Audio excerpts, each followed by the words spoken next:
하나님을 경험하는 삶 3장 하나님의 뜻을 행하는 것. 예수께서 이르시되 나의 양식은 나를 보내신 이의 뜻을 행하며 그의 일을 온전히 이루는 이것이니라. 요한복음 4장 34절. 예수님에게는 하나님의 뜻이 음식보다 중요했습니다. 하나님의 뜻을 행하는 것은 중요합니다. 많은 사람들이 하나님의 뜻을 알고 행하고자 할 때 이런 질문을 합니다. 내 인생을 향한 하나님의 뜻은 과연 무엇인가? 아마도 그들은 무의식적으로 자기 자신과 자신의 인생 그리고 그들이 무엇을 행할 것인가에 초점을 맞추고 있을 것입니다. 제 신학교 교수이시던 게인스 도빈스 박사님은 잘못된 질문을 하면 잘못된 답을 얻는다라고 말씀하시곤 했습니다. 우리는 종종 모든 질문은 타당한 질문이라고 생각합니다. 답을 찾으려는데 항상 틀린 답만 나올 때 우리는 뭐가 잘못된 것인지 알지 못합니다. 답을 찾기 전에 과연 내가 올바른 질문을 하고 있는지를 우선 점검해 보아야 합니다. 내 인생을 향한 하나님의 뜻이 무엇인가? 라는 질문은 최선의 질문이 아닙니다. 제 생각에 올바른 질문은 단순히 하나님의 뜻은 무엇인가? 라고 묻는 것입니다. 하나님의 뜻을 일단 파악하면 나는 내 인생을 하나님께 맞출 수 있습니다. 다시 말해, 지금 내가 처한 곳에서 하나님이 목적하고 계신 것이 무엇이냐는 것입니다. 일단 하나님이 무엇을 하고 계신지 알게 되면 나는 내가 해야 할 일이 무엇인지 알 수 있습니다. 초점은 내 인생이 아니라 하나님과 그분의 목적에 맞추어져야 합니다. 그렇다고 하나님이 당신의 인생을 향한 뜻을 가지고 계시지 않는다는 것을 의미하는 것은 아닙니다. 분명히 뜻이 있으십니다. 그분은 당신의 인생의 목적과 계획을 가지고 계십니다. 그러나 당신의 인생을 향한 그분의 계획은 그분이 이 세상에서 하고 계신 일에 근거합니다. 그분은 인류의 역사 전반에 걸쳐 위대한 목적을 품고 계십니다. 그분은 당신이 그분이 하고 계신 일에 동참하기를 원하십니다. 그분이 무엇을 하고 계신지를 알면 그분이 당신을 통해 하시고자 하는 일이 무엇인지 알게 됩니다. 덮어놓고 일하는 것을 그만두라. 우리는 일을 그저 덮어놓고 하는 사람들입니다. 우리는 언제든지 무언가를 하고 싶어 합니다. 하나님의 뜻을 행한다는 말은 우리를 흥분하게 합니다. 종종 사람들은 이렇게 말합니다. 거기 서 있지만 말고 뭐라도 좀 해요. 사람들과 교회들은 하나님이 그분의 목적을 달성하시는 것에 도움이 된다고 생각하는 무언가를 하기에 너무 바빠서 하나님이 진정 그들에게 무엇을 하기 원하시는지를 알아보는 데 시간을 투자하지 않습니다. 우리는 스스로 지쳐서 하나님의 나라에 보탬이 되는 일은 눈꼽만큼 밖에는 하지 못합니다. 제가 생각하기에 하나님께서는 우리에게 이렇게 외치고 계십니다. 덮어놓고 아무 일이나 하지 말고 거기 그냥 서 있어라. 나와의 사랑의 관계 속으로 들어와서 나와 좀 사귀어 보자. 내 삶을 내게 맞추어라. 나로 너를 사랑하게 하고 너를 통해 일함으로 나를 너에게 보여주고 싶구나. 무언가를 해야 할 때가 반드시 옵니다. 그러나 하나님과의 사랑의 관계를 건너뛸 수는 없습니다. 하나님과의 관계가 최우선이 되어야 합니다. 예수님께서 말씀하셨습니다. 나는 포도나무요 너희는 가지라. 그가 내 안에 내가 그 안에 거하면 사람이 열매를 많이 맺나니 나를 떠나서는 너희가 아무것도 할 수 없음이라. 요한복음 15장 5절. 당신은 그분을 믿습니까? 그분이 없이는 당신은 아무것도 할 수 없습니다. 그분의 말씀은 바로 이 뜻입니다. 그분을 신뢰하고 그분이 하시는 말씀이 진리인 것을 확신하십시오. 당신이 지금 열매가 없는 삶을 살고 있다면 하나님이 주도하시지 않는 어떤 일을 하려고 스스로 노력하고 있는 것일 수 있습니다. 하나님은 당신이 경험을 통해 하나님에 대한 더 큰 지식을 갖기를 바라십니다. 그분은 당신과 사랑의 관계에 있기를 원하십니다. 하나님은 당신이 그분의 나라를 위한 일에 참여하기를 원하시며 당신을 통해서 일하고 싶어 하십니다. 그러나 오직 하나님만이 당신이 무슨 일에 참여해야 할지를 결정할 권리를 가지고 계십니다. 당신이 하나님께서 당신을 인도하시도록 할 때, 당신을 통해서 일하시도록 할 때, 그분이 당신을 통해 자신의 일을 성취하십니다. 자기 스스로의 힘으로 뭔가 해보려다가 제풀에 지친 사람들에게 예수님이 뭐라고 말씀하시는지 눈여겨보십시오. 수고하고 무거운 짐진 자들아, 다 내게로 오라. 내가 너희를 쉬게 하리라. 나는 마음이 온유하고 겸손하니 나의 멍에를 메고 내게 배우라. 그리하면 너희 마음이 쉼을 얻으리니 이는 내 멍에는 쉽고 내 짐은 가벼움이라 하시니라. 마태복음 11장 28절에서 30절. 멍에란 두 마리의 소가 함께 일하도록 그들을 묶는 도구입니다. 예수님의 초청은 그분의 멍에를 지는 것입니다. 즉, 그분의 일에 동참하는 것입니다. 그분이 이미 일하고 계신 곳에서 일할 때 쉽고 가벼운 그분의 멍에를 맨 당신을 통해 하나님은 자신의 일을 성취하십니다. 하나님은 사랑의 관계에 관심을 가지고 계신다. 저는 이런 질문을 많이 받았습니다. 하나님은 당신의 인생을 영원을 위해 계획해 놓으시고 난 후에 그분의 계획을 성취하도록 당신을 풀어놓으십니까? 하나님의 계획은 당신과의 사랑의 관계입니다. 하나님에게 우리가 무엇이 되기를 원하시느냐고 묻는 것이 문제의 발단입니다. 그리스도인 사업가가 될 것인지, 음악 지도자, 교육 지도자, 목사 혹은 선교사, 또한 우리는 우리가 국내에서 섬겨야 할 것인지 혹은 일본이나 캐나다로 가야 할 것인지를 알기 원합니다. 하나님은 보통 한 가지 임무를 주시고 그곳에 영원히 머무르게 하지 않으십니다. 어느 직장, 어느 곳에 하나님이 당신을 오래 머물게 하셨을 수도 있습니다. 그러나 하나님이 주시는 사명은 매일매일 다가옵니다. 하나님은 그분이 주인이 되시는 관계로 당신을 초청하셨습니다. 하나님이 선택하시는 것이라면 무엇이든지 하고 하나님이 원하시는 것이면 어떤 모양이라도 되는 관계 속으로 말입니다.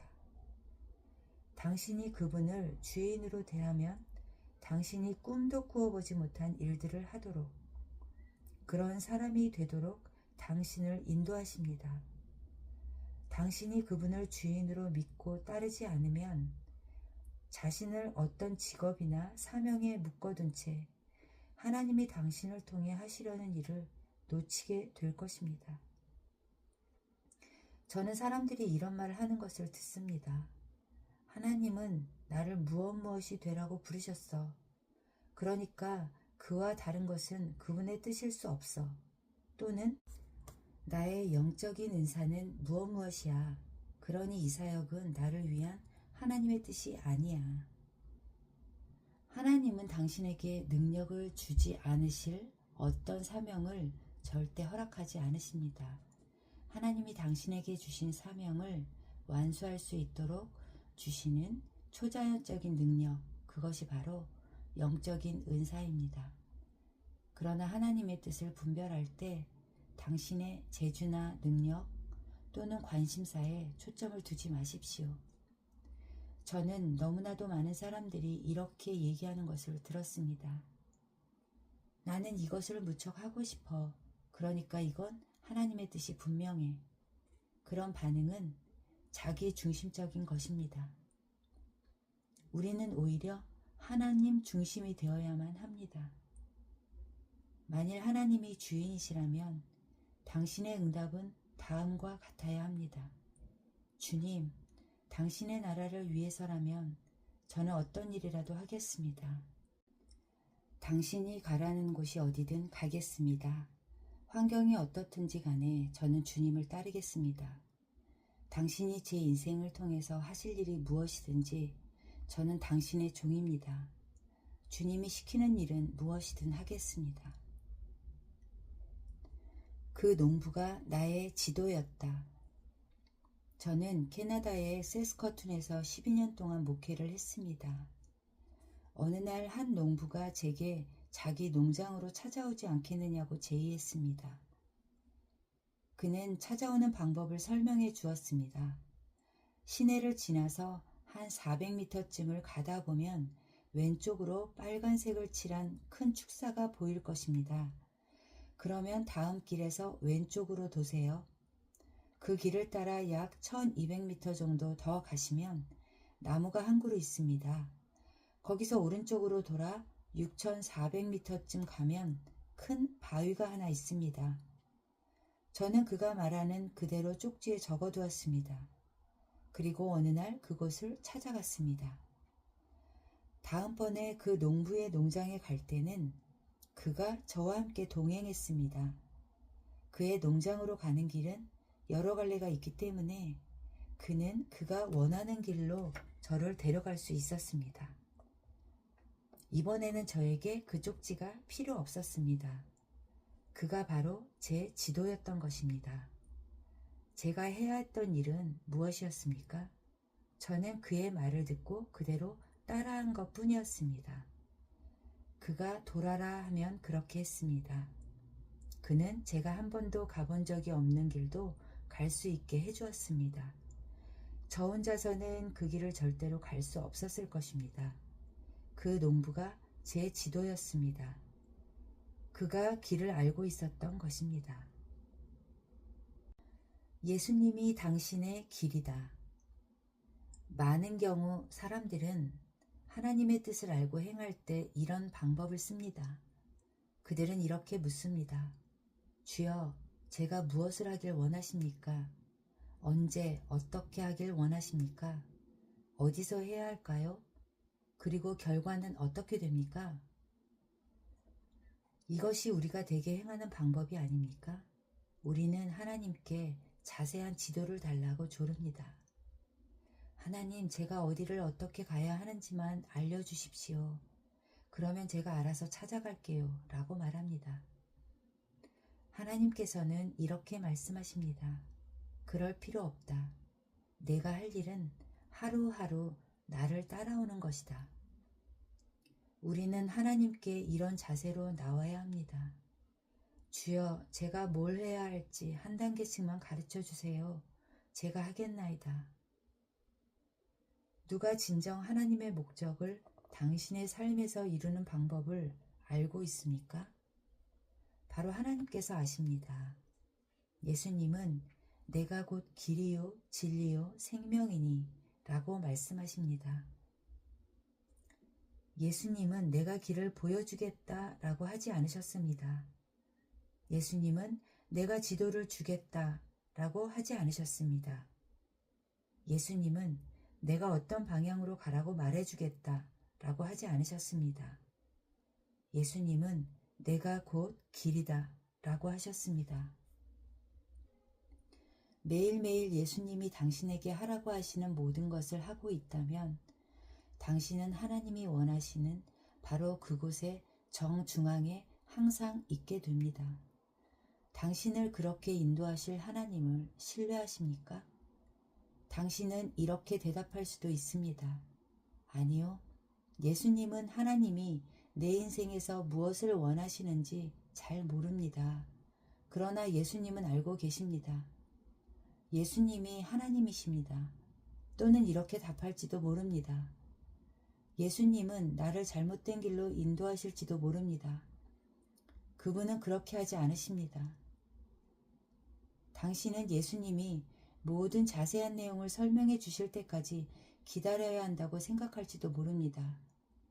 그러나 그것은 예수님의 삶이나 성경에 나오는 패턴이 아닙니다. 하나님은 당신이 오히려 이렇게 응답하기를 원하십니다. 네, 예수님을 하루하루 따라가면 저는 하나님의 뜻 안에서 생활할 수 있습니다. 당신이 걸음을 뗄 때마다 예수님이 당신을 인도해 주신다는 사실을 믿게 되면 당신은 새로운 자유를 경험하게 될 것입니다. 당신이 예수님을 이렇게 믿지 않으면서 어떤 결정을 내려야 할 순간 어떻게 해야 할지 모른다고 생각해 보십시오. 그때마다 당신은 걱정하고 고민해야 합니다. 뿐만 아니라 경직되어서 결정을 내리지도 못합니다. 하나님은 당신이 이런 삶을 살기를 원치 않으십니다. 저는 제 인생에서 하나님께 모든 주도권을 내어드릴 수 있다는 사실을 발견했습니다. 하루하루 저는 하나님께서 제게 명령하시는 모든 일을 해나가는 것입니다. 주님은 제게 하루 동안 충분히 할 수 있는 일들을 주십니다. 한 가지 한 가지가 모두 뜻이 있고 목적이 있는 일들입니다. 예수님이 하라고 하시는 일을 다 하면 저는 하나님의 뜻 가운데 살고 있으므로 하나님께서 원하시는 때에 저를 하나님의 특별한 사역을 수행하는 도구로 쓰십니다. 하루하루 따라간 아브라함. 아브라함은 이 원리를 아주 적절하게 뒷받침해주는 성경에 나오는 인물의 예입니다. 그는 믿음으로 행하고 보이는 대로 행하지 않았습니다. 다음에 나온 하나님께서 아브라함을 부르신 장면을 읽어보십시오. 하나님께서 아브라함에게 나를 따르라 라고 하시기 전에 얼마나 자세히 할 바를 알려주셨는지를 살펴보십시오. 여호와께서 아브라함에게 이르시되 너는 너의 고향과 친척과 아버지의 집을 떠나 내가 네게 보여줄 땅으로 가라. 내가 너로 큰 민족을 이루고 네게 복을 주어 내 이름을 창대하게 하리니 너는 복의 근원이 될지라. 너를 축복하는 자에게는 내가 복을 내리고 너를 저주하는 자에게는 내가 저주하리니 땅의 모든 족속이 너로 말미암아 복을 얻을 것이라 하신지라. 이에 아브라함이 여호와의 말씀을 따라갔고 롯도 그와 함께 갔으며 아브라함이 하란을 떠날 때에 75세였더라. 아브라함이 그 아내 사레와 조카 롯과 하란에서 모은 모든 소유와 얻은 사람들을 이끌고 가나안 땅으로 가려고 떠나서 마침내 가나안 땅에 들어갔더라. 창세기 12장 1절에서 5절. 하나님은 고향과 친척과 아버지의 집을 떠나라고 하셨습니다. 얼마나 상세하게 얘기해 주십니까? 내가 내게 보여줄 땅으로 가라는 정보밖에는 주지 않으셨습니다. 그것이 아브라함에게 하라고 하신 일의 전부입니다. 그 나머지는 하나님이 하겠다고 약속하셨습니다. 당신도 그렇게 상세하지 않은 하나님의 지시를 따르기 원하십니까? 하나님은 미리 자세한 설명을 하지 않으신다. 하나님은 모든 자세한 사항을 설명하지 않으신 채 자신을 따르라고 사람들을 초청하십니까? 아브라함의 경우에서와 같이 하나님은 사람들에게 그저 그분을 따르라고 초청하십니다. 하나님은 당신이 하나님을 순종하기 전에 모든 자세한 사항을 알려주시지 않습니다. 대부분 하루하루 그분을 따르라고 초청하십니다. 어떤 경우에는 다른 경우보다 좀 더 자세히 알려주실 때도 있습니다. 우리는 모세의 부르심을 살펴보게 될 텐데 그 경우 하나님은 그의 사명에 대해서 평소보다 조금 더 자세하게 보여주셨습니다. 그러나 모든 경우에 있어서 사람들은 매일 주님의 인도하심에 바싹 붙어 있어야 했습니다. 하나님은 낮에는 구름기둥, 밤에는 불기둥으로 모세와 이스라엘 백성을 매일 인도해 주셨습니다. 베드로, 안드레, 야고보, 요한, 마태, 그리고 바울의 경우에 하나님은 그들의 사명에 대해 거의 알려주지 않으셨습니다. 그분은 근본적으로 이렇게 말씀하신 것입니다. 그냥 나를 따라와라. 내가 보여주겠다. 하나님이 당신에게 원하시는 것은 이것입니다. 너희는 먼저 그의 나라와 그의 의를 구하라. 그리하면 이 모든 것을 너희에게 더하시리라. 그러므로 내일 일을 위하여 염려하지 말라. 내일 일은 내일 염려할 것이요 한날의 괴로움은 그날의 족하니라. 마태복음 6장 33절 34절.